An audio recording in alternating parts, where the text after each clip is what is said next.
Hello, and welcome to A Game of One's Own, a podcast dedicated to solo and two-player tabletop role-playing games. I'm Maddy Searle, my pronouns are she, her, and I will be your guide. I've been playing TTRPGs for about 5 years now, but my experience with solo RPGs has been very limited. I want to use this podcast to explore the ways that solo RPGs can help us tell intimate, emotional stories and help us build whole worlds from the smallest of beginnings. The only solo RPG I've played at this point is 1000-Year-Old Vampire by Tim Hutchings, and while I will almost certainly be revisiting it for A Game of One's Own, I wanted to start up with something completely new to me. Today, I am going to be sharing with you my playthrough of Mountaintop Isolation, a game by Lionne Publishing. If you want to pick up the game for yourself, you can find a link in the show notes. I'll quickly read for you the introduction to the game so you can get an idea of what it's about. You have been invited to a ski cabin weekend with your old high school friends. It is late at night by the time you find your way high up on the mountain to the remote cabin, and you are the first to arrive. You fall asleep by the crackling fire you built with the few logs available inside. When you wake up, the fire has died down to embers, and you hear a whistling noise outside. A glance out the window reveals a whiteout blizzard that has created 4 to 6 foot drifts of snow. There is no cell phone reception, and the landline in the cabin appears to no longer work. Mountaintop Isolation is a solo, GM-less journaling game in which you will document your time trapped, isolated, and alone in a mountaintop cabin. While succumbing to the elements is the most likely outcome, survival and escape down the mountain isn't completely impossible. The game is intended to be challenging and thought-provoking as you write out your character's story. Throughout the game, you will roll dice, draw cards from the Oracle deck, and pull blocks from the tower. Optional rules for those without a tumbling block tower are also available. And record your experiences for posterity. So, I'm a bit terrified to find out how my story will go, but I'm also really curious. But please be aware that this game includes themes of fear, isolation, suspense, despair, bullying, claustrophobia, starvation, paranoia, mental instability, and potential death, including freezing to death. Feel free to step away at any time if the story becomes too overwhelming, and make sure to look after yourself first and foremost. I'm also inevitably going to be using some strong language, so just to warn you in advance for that too. Okay, so first of all, I need a standard deck of playing cards with the jokers removed, a d6, a tumbling block tower, and a way to record my experiences. Well, I'm going to be writing my journal entries in the style of an audio journal for obvious reasons, and I have everything else I need here at my desk, or slightly off to the side on a stool because my desk is pretty small. I have already rolled a d6 and got a 1, so I've only had to remove 1 block from the tower before the game starts. I think I'm going to call my character Cara, and she'll use she, her pronouns. So the game is played in a sequence of days, and each day I will be doing 2 things. First, I'll be rolling a d6 and drawing that number of cards from a shuffled deck, and completing the activities assigned to each card one at a time. I might need to draw from the tumbling block tower, and if I do, I will place the blocks as normal on the top of the tower. All cards except kings and aces will be discarded at the end of the day, and if I need to skip any cards because of safety concerns, I just need to draw the same number of replacement cards instead. Then I will be recording how my day went in a journal entry, making sure to answer all the questions that the cards presented. The game can end in a couple of ways. If I draw any kings, they will yield deadly consequences for my character, and if I draw all 4 kings, the last one will determine how my story ends. The tumbling block tower represents my mental state, so if it falls, then I will succumb to despair before any help can arrive. If either of these scenarios happen, the game ends, and I can turn to the debrief section of the rules to round things out. The only way to win is to draw all 4 aces, but even then there's no guarantee I will actually escape. The finale section of the rules will tell me what happens then. Alright, with all that sorted, I guess it's time to play the game. First thing I need to do is write and record my day 1 journal entry. So, see you on the other side.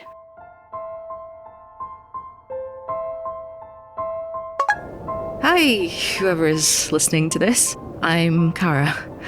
I thought I was going to be having a chill weekend with my friends in an idyllic mountaintop cabin, but I'm alone. I arrived and no one else was here yet, and there wasn't any reception, so I decided to take a nap by the fireplace until someone got here. But now it's the morning, the fire is out, and there are huge fucking snowdrifts outside, taller than I am. I can't get out. I can't see my car. I can't see anything except light. I guess I'll have to wait until it clears or someone comes to help. Better see if there's any more firewood around. Gonna need it. I'll try and record what happens, partly to have something to do, and partly in the hopes that it will all make a great story someday. I really hope so. Hopefully I won't have to make too many entries before all this gets sorted out. Alright, bye-bye. Okay, so that's day 1 done, and I'm going to be starting off my first proper day of entries. So first of all, going to roll a d6, see what number I get. 2. Okay, so 2 cards. First one is 10 of clubs. Second one is 7 of clubs. So both clubs. Just going to look up and see what those prompts are. Oh, dang. Okay. So the 10 of clubs prompt is: the temperature drops even lower, cold enough to see your breath in the air. Glancing at the window, you see a message in the condensation formed on the glass. Got you. Okay. Interesting start. For 7, you are awakened in the middle of the night by what sounds like screams from the forest outside. You can't tell if they are real or the figment of your imagination. Pull from the tower. Okay, cool. I'm gonna try and pull from the tower right now. Riveting radio. There we go. No tumbling as of yet, so we're all good. So, okay, now I've got to write my entry for the day. Be right back. Okay, so day 2. I've had to improvise a bit and take apart one of the chairs to use for firewood. If the owners get pissed, so what? It was an emergency. There were some tools in a cupboard which helped, but I'm not the handiest of people, so it took me a while. But once I was done, I had worked up a bit of a sweat, which also helped. But the air was freezing cold. I could see my breath in front of me. When I was a kid, I used to pretend I was like a fire-breathing dragon on days like this. Or when I was older, I'd pretend I had one of those long cigarette holders. Anyway, I went up to the window to see if anything had changed outside while I was fumbling around with wood. Oh, God, out of context, that sounds bad. And my breath formed some condensation on the glass. But it wasn't just... There were words there. Like the letters had been drawn with a finger.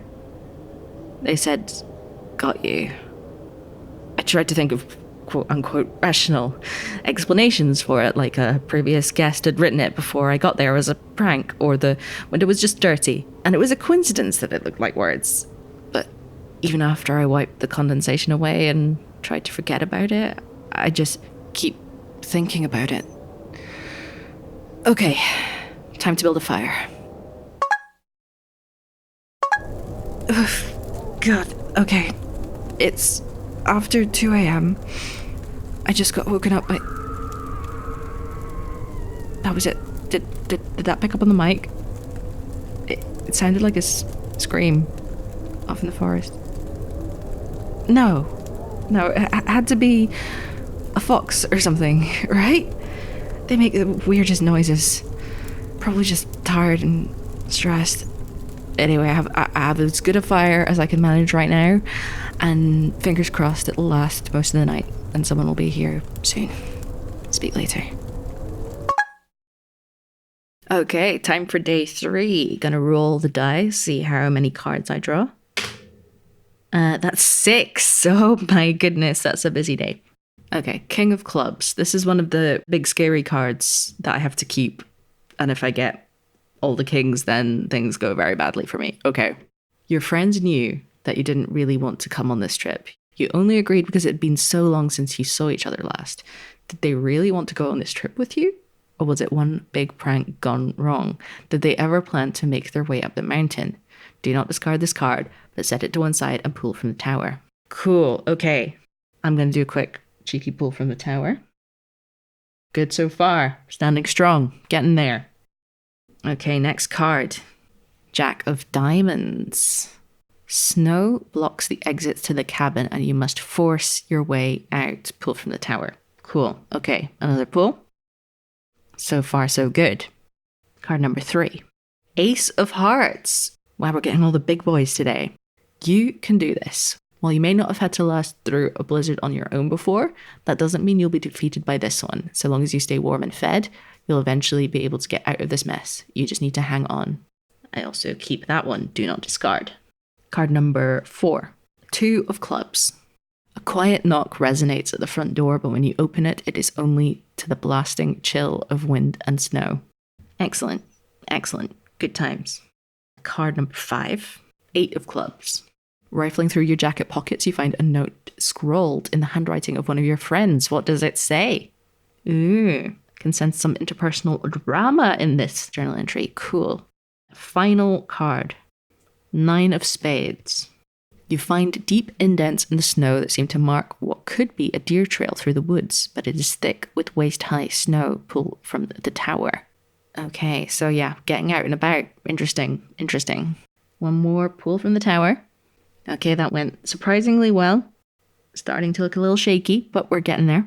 Right, I'll be off to write this entry and be back very soon. Didn't sleep very well. What with the noises and trying to keep the fire going. And I just keep thinking, were my friends ever gonna show up? We've not been great at keeping in touch. We met at university and managed to meet up once in a while for a few years, but more recently we've barely seen each other. Jason moved north, Martha moved south, and I stayed put. I'm not really the mountaineering type, so I wasn't super keen on the location they picked, but I felt bad that I'd not made more of an effort and wanted to hang out again. I just can't help but think, maybe they did this on purpose. Maybe they were never gonna come. Did they know there was gonna be a blizzard? Was that a coincidence? No. I can't go down this road. Surely someone will realize I'm missing sooner or later, or the snow will clear up and I can get to my car. It'll be fine. And I'm sure Jason and Martha just got delayed, or there was a mix-up with dates or something. That'll be it. There's still like 4 more wooden chairs and a bunch of tin food in the kitchen, so I can wait it out. I can do this. I checked earlier. The door is completely blocked with snow, but it opens inwards, so I can try and shovel some of it away. Better than just sitting around.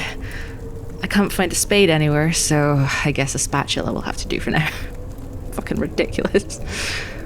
But there was a weird moment earlier too.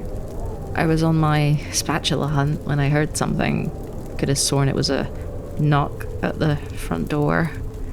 Half of me was hoping against hope that someone had found me, and the other half was terrified. I went back to the front door and opened it, but no one was there. The snow was untouched. I'm running out of explanations for these things. I'm gonna try and start digging myself out. Maybe that will be enough of a distraction.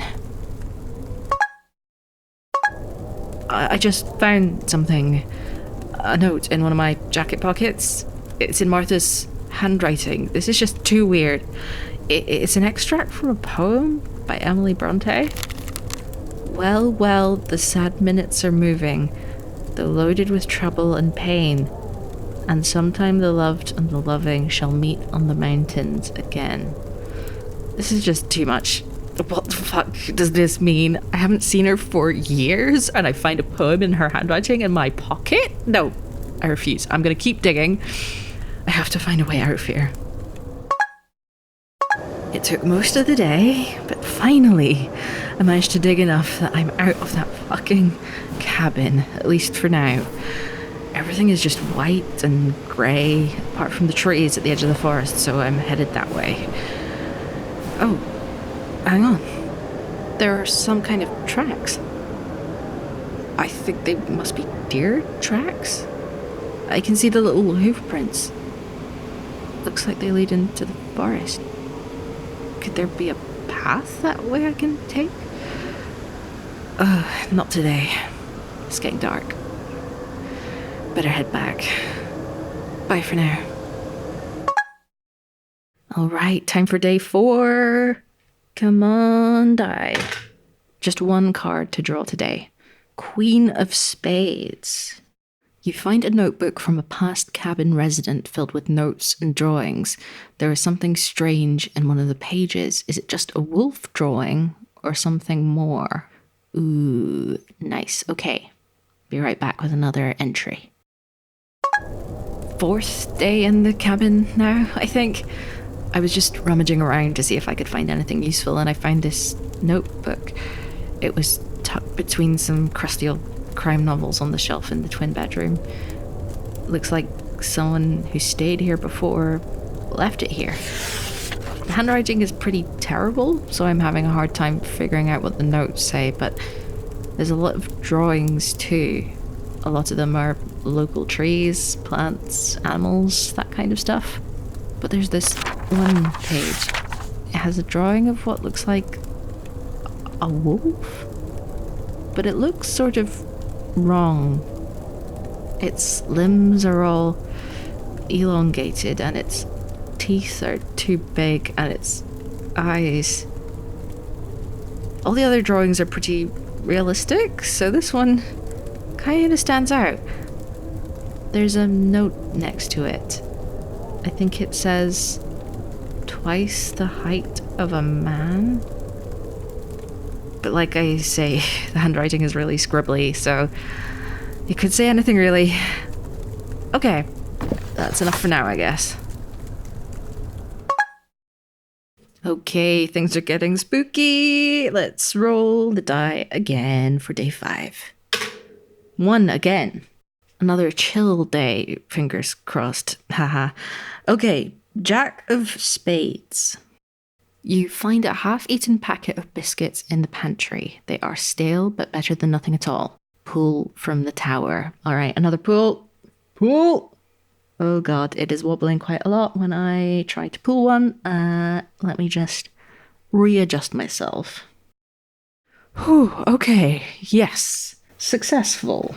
Good. Okay, time for a little entry about biscuits. Okay, when I said there was a bunch of tin food in the kitchen, I may have been exaggerating slightly. There's maybe enough for a few more days, so I'm gonna have to ration myself a bit. But I did manage to find an open packet of dark chocolate digestives in one of the kitchen cupboards, and because they were already pretty stale, I didn't feel bad about eating them all in one go. Or maybe a little bad. I'm still trying to dig as much as I can during the daylight hours and explore a little without going too far from the cabin or getting lost. I haven't found any convenient paths or radio towers yet, sad to say.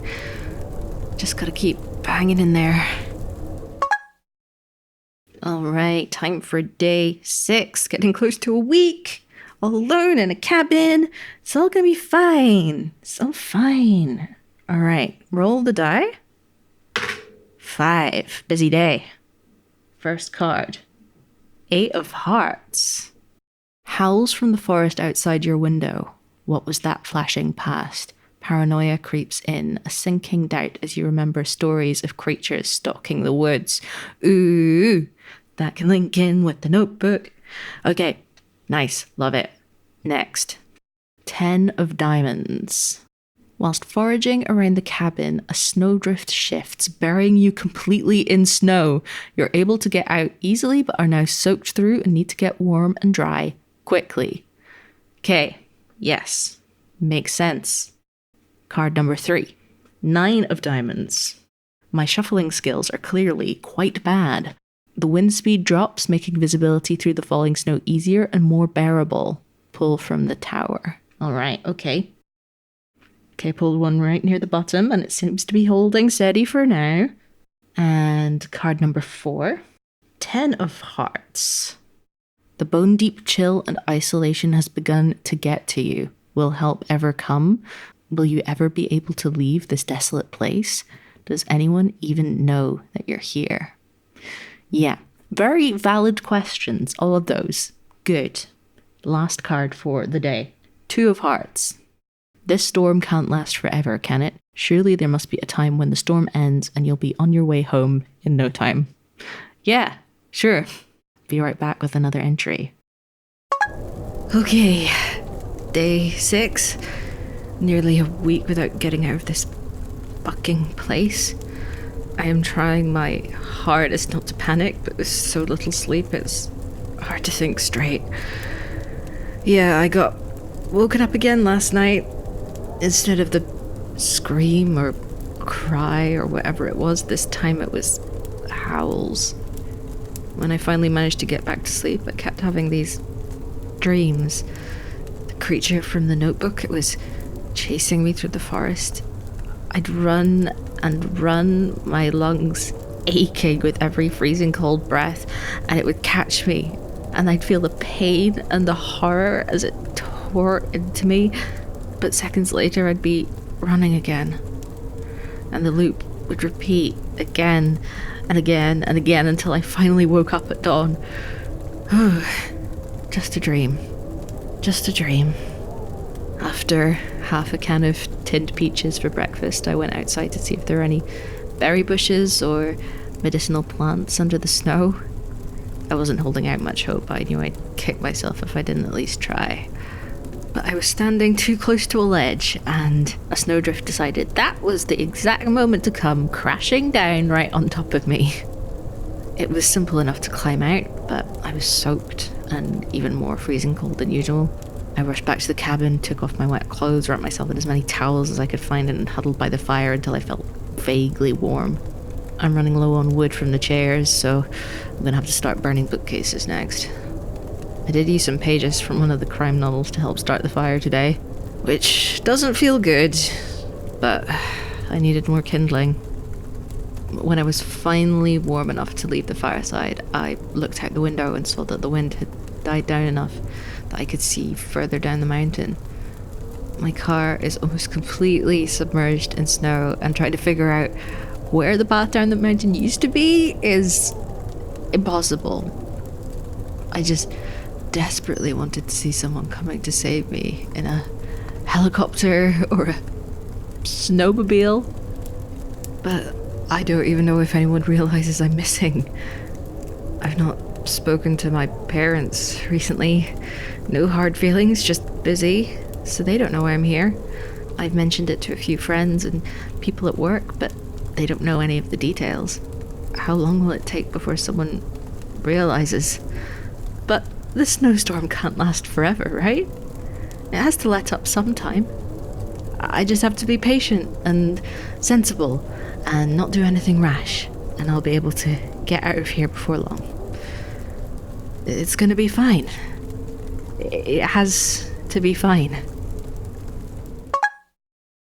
Now that's all the time that we have for today's episode. Thank you so much for tuning into the first ever episode of A Game of One's Own, playing Mountaintop Isolation by Lionne Publishing. I cannot wait to share the rest of this story with you. But before we finish for today, I would just like to play you a couple of trailers for other TTRPG podcasts that I think you might enjoy. See you next time.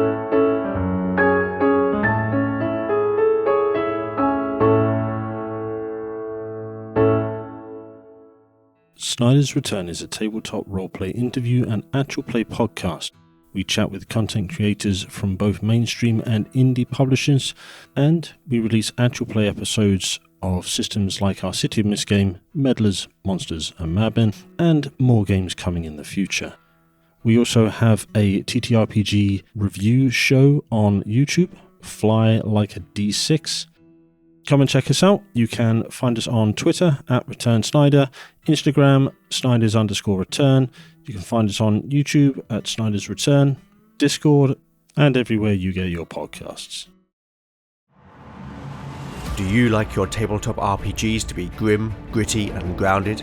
If so, then Legend of the Bones is the podcast for you. A mix of old school solo D&D and dark fantasy storytelling. In Legend of the Bones, the dice rule. There are no rerolls, no fudging the dice, no metacurrency. The roll of the bones will determine the character's destiny, and no one will be spared their fate. None shall escape the destiny of Bone.